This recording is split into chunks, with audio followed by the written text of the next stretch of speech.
My name is Billy Wagner. I'm the owner of Nobelhart and Schmutzig in Kreuzberg, Berlin. When you put out the question, what is German cuisine? What is German cuisine like? What is the identity for it?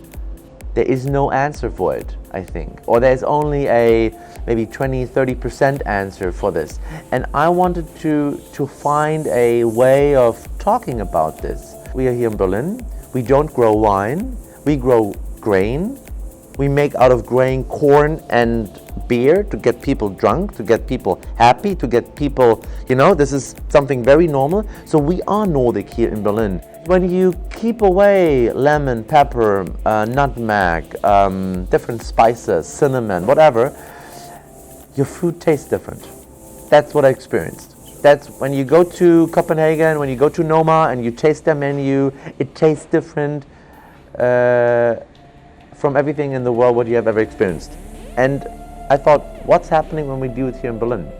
What I'm experiencing now is that there is a scene outside of Berlin which are cool people and want to try to produce cool products, vegetable, meat, milk products, whatever, and we have to support them. We need their spirit because we need that product. Because, if you go to Sicily and you eat a lemon granite, for instance, probably the lemon was on the tree right next to the restaurant. Yeah. Something completely normal.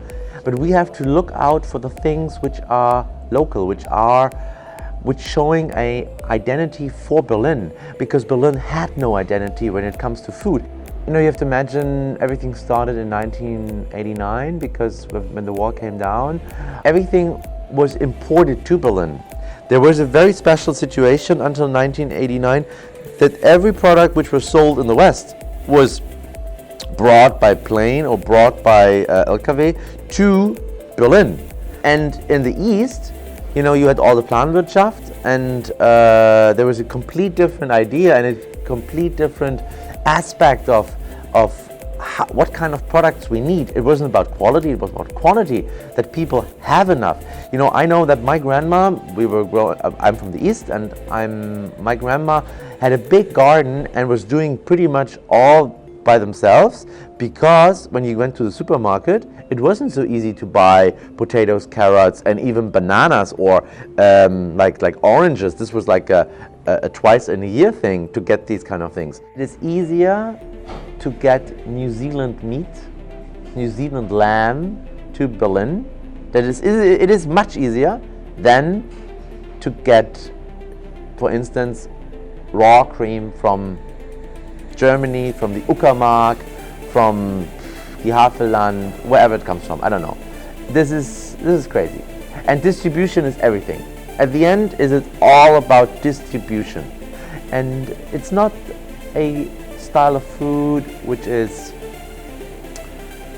loves everybody. You have to get into it a little bit. You have to want this. It's interesting that people are talking about it and having these controversial opinions about certain things. I'm happy when people talk about the food and discussing it and understanding that the other person is saying, this is great, but I don't think it's great, and the same way around. What we say to people is, fass dein Essen mal wieder an, which means start touching your food, not be afraid. And that's the reason why the restaurant looks how it looks, that you sit in the kitchen, that you watch the chefs, that the chefs serve their food, that you get a feeling for food, that you get interested in food. Because people care too much about things which are not so important. But you should care more about what do you put in here. You don't need to know everything, but you need to care a little bit where the food comes from, I think.